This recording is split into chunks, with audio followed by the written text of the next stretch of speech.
नाज़रीन अस्सलाम वालेकुम। Programme black white and grey में आपका मेज़बान इश्तियाक बेग। नाज़रीन, इस तरह की ख़बरें हैं कि अफ़गानिस्तान की हुकूमत तालिबान के नुमाइंदों से खुफिया मुज़ाकरात कर रही है। वो ये मुज़ाकरात मुल्ला उमर और गुलबदीन हिकमतयार से कर रही है और हाल ही में इस सिलसिले की खुफिया मुलाकात सऊदी अरब में हुई, जिसमें जहाँ एक तरफ अफ़गान हुकूमत के सीनियर लोग वहाँ मौजूद थे, वहाँ पे मुल्ला उमर के नुमाइंदे और हिकमतयार के जो नुमाइंदे थे उन्होंने भी शिरकत की। इस तरह की ख़बरें भी आ रही हैं कि पाकिस्तान से भी कुछ आला काम ने इस मुलाकात के अंदर, ये मुलाकात इस तरह मंजर आम पे आई कि न्यूयॉर्क टाइम्स ने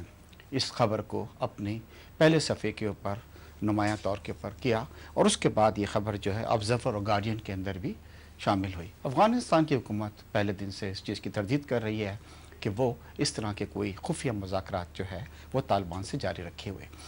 नाज़रीन, ये तालिबान से मुज़ाकरात क्यों हो रहे हैं? इसकी एक वजह यह है कि अमेरिका ये चाहता है कि 8 साल से वो अफ़गानिस्तान में एक ना ख़त्म होने वाली जंग लड़ रहा है और दलदल में डे बाय डे फंसता जा रहा है। मेरे प्रोग्राम में जनरल असलम बेग ने भी ये कहा था लास्ट टाइम कि अमेरिका कोशिश कर रहा है कि किसी तरीके से वो अफ़गानिस्तान से किस तरह निकल सकता है। अब उसने हिकमत अमली की है कि किसी तरीके से अगर अफ़गानिस्तान की हुकूमत तालिबान के नुमाइंदों से मुज़ाकरात करती है और कोई वे आउट निकलता है तो शायद उसको एक फेस सेविंग मिल जाए जिससे वो वहाँ से निकल सकता है। सऊदी अरब को इस चीज़ के लिए क्यों चुना गया? सऊदी अरब को चुनने का मकसद ये था कि सऊदी अरब एक ऐसा कंट्री है कि जहाँ उसके अफ़गानिस्तान से बहुत अच्छे ताल्लुकात हैं, तालिबान भी उनकी बहुत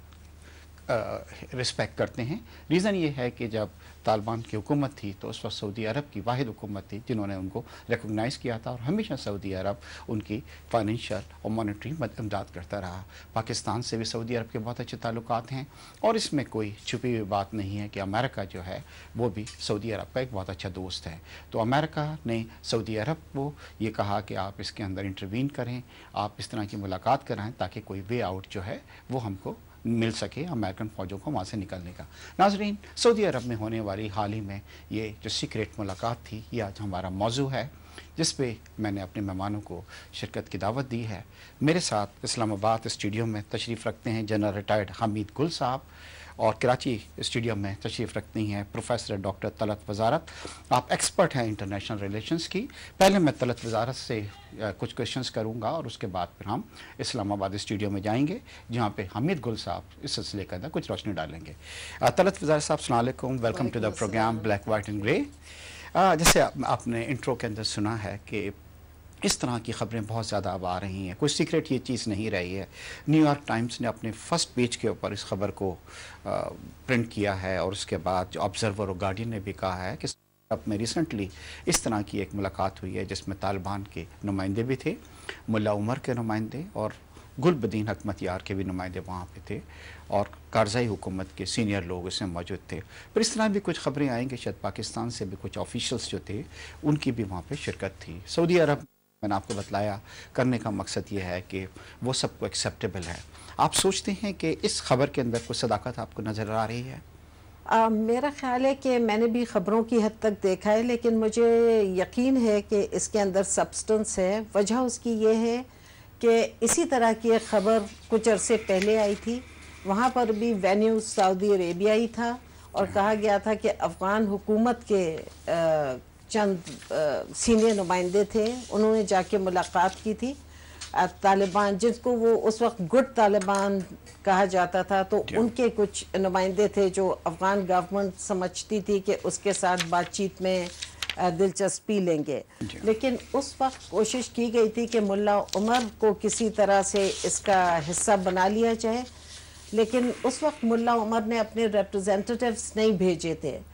और जहाँ तक मुझे याद है कि हिकमतयार साहब के भी रिप्रेजेंटेटिव्स नहीं थे वहाँ, लेकिन तालिबान के कुछ नुमाइंदे ज़रूर थे। लेकिन उसके बाद ऐसा महसूस हुआ था कि जो फीलर्स वो किए गए थे फ्लोट, तो मुल्ला उमर ने रिस्पॉन्ड नहीं किया था और मुल्ला उमर और उनके जो करीबी थे हल्के, उन्होंने कह दिया था कि वो दिलचस्पी नहीं ले रहे इस मसले में। वो अफ़गान हुकूमत से जब तक बातचीत गुफ्त शनीद के लिए तैयार नहीं होंगे, जब तक कि अमरीकी फ़ौज वहाँ मौजूद है। तो अभी भी अमरीकी फ़ौज मौजूद है, लेकिन हो सकता है कि अब मुल्ला उमर और उनका जो ग्रुप है वो इस नतीजे पर पहुँचे हों कि अमरीकी फ़ौज के इनखला का तरीक़ाकार यही है, क्योंकि अब जैसे आपके प्रोग्राम में कहा गया था, जनरल बेग ने कहा था जी कि अमेरिका खुद एक स्ट्रेटजी ढूंढ रहा है एग्जिट स्ट्रेटजी किसी तरीके से कि वहाँ से निकला जाए, फेस सेविंग का मौका मिल जाए और वो वहाँ से निकल जाए। तो मेरा ख्याल है तमाम अफ़गान की भी यही ख्वाहिश है, अफ़गान लोगों की भी यही ख्वाहिश है, वहाँ की पार्टीज़ की भी यही ख्वाहिश है कि अमेरिकन फ़ौज का इनखला हो वहाँ से और नेटो की फ़ौज का इनखला हो, क्योंकि उनकी मौजूदगी जो है वो वहाँ एक बड़ी मुसीबत का सरचश्मा है। आपको पता है कि पिछले अटैक में, बल्कि और बहुत से अटैक्स में, नेटो जो है उसकी और अमरीकी फ़ौज की बेदरेक फ़ौजी ताकत इस्तेमाल करने की वजह से बहुत ज़्यादा कोलैटरल डैमेज हो रहा है, और कोलैटरल डैमेज की वजह से अफ़गान हुकूमत के ऊपर भी प्रेशर पड़ता है और उसकी यानी ना मकबूलियत तो थी नहीं कभी, लेकिन यानी वो और ग्राफ गिरता चला जा रहा है। डॉक्टर साहब, इसके अंदर इस तरह की चीज़ है कि जब अमरीकी सदर ओबामा ने एक तकरीर में ये कहा था कि उनका नज़रिया ये था कि जो मॉडरेट अनासिर हैं तालिबान के अंदर उनसे हम बातचीत कर सकते हैं, और उसके बाद फिर ये चीज़ शुरू हुई, इनिशिएट हुई और सऊदी अरब को ये रिस्पॉन्सिबिलिटी दी गई, और गुलबदीन हकमतयार ने भी सुना है कुछ लेटर्स वगैरह लिखे थे जिसके अंदर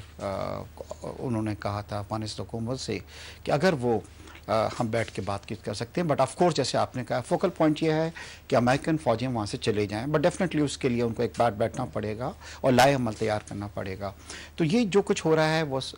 अमेरिका के जो सदर हैं उनका जो नज़रिया है जिसके अंदर मॉडरेट, उन्होंने वो तालिबान को डिवाइड करने की कोशिश कर रहे हैं कि मॉडरेट और एक जो हैं वो दहशत पसंद हैं उसके अंदर डिवाइड कर रहे हैं। तो इसके अंदर ऐसी भी खबरें थी कि कुछ पाकिस्तान से भी कुछ लोगों ने इस मीटिंग के अंदर सऊदी अरब में हुई है, जो न्यूयॉर्क टाइम में कोट हुई है, उसमें थी। आप सोचते हैं कि पाकिस्तान से कौन लोग हो सकते हैं जो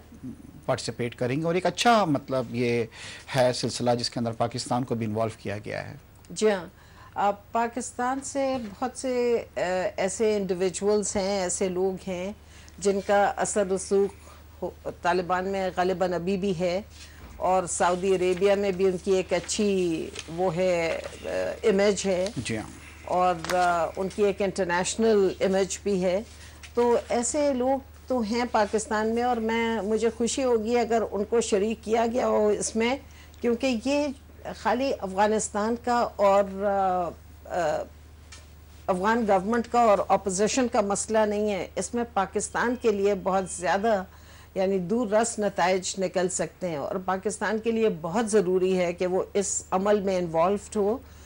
क्योंकि उनके अफ़गानिस्तान के अंदरूनी चपकलश से और अफ़गानिस्तान में नेटो फोर्सेस की मौजूदगी से और अमेरिकन फोर्सेस की मौजूदगी से पाकिस्तान में बहुत मनफी असरात डेवलप हुए हैं। तो मुझे खुशी होगी अगर उसमें पाकिस्तानी कोई वो हो, लेकिन इसके असरात हमारे अपने मुल्क के ऊपर भी पड़ना चाहिए। जो मैं कह रही हूँ उसका मतलब ये है कि पाकिस्तान में भी एक पीस प्रोसेस शुरू होनी चाहिए। हमारे भी जो वो इलाके हैं अफ़गानिस्तान से मिले हुए जो हमारे मुल्क के इलाके हैं, उसमें भी आप देखेंगे कि एक आग सी लगी हुई है। तो बहुत ज़रूरी है कि हम अपने मुल्क में भी एक पीस प्रोसेस को। पर डॉक्टर साहब, ये डबल स्टैंडर्ड नहीं है कि एक तरफ अमेरिका हमें मना करता है, कहता है कि नहीं मुज़ाकरात जो हैं तालिबान से नहीं होने चाहिए, दूसरी तरफ खुद ही इनिशिएट कर रहा है, उनका प्रेसिडेंट कह रहा है कि हाँ जी जो मॉडरेट हैं उनके साथ हम बैठने को तैयार हैं, और उन्हीं की ब्लेसिंग से ये तालिबान के साथ ये सीक्रेट मुज़ाकरात जो शुरू हुए हैं, जबकि पाकिस्तान को आपने देखा है कि हमेशा हमें मना किया गया है कि नहीं जी मुज़ाकरात हल नहीं है, बल्कि आप सख्ती से इनके साथ निपटें। तो ये डबल स्टैंडर्ड नहीं है? ये बहुत डबल स्टैंडर्ड्स हैं, आपने बिल्कुल सही कहा, और मुझे इसमें लगता है कि बहुत इसके यानी क्या उसके पीछे अवामिल हैं, क्या स्ट्रेटजी है जो अमेरिकन हमें लड़वाना चाहते हैं हमारे लोगों से। हम छोटा सा एक ब्रेक लेते हैं और ब्रेक के बारे हम यहाँ से शुरू करते हैं। नाज़रीन, एक छोटे से ब्रेक की तरफ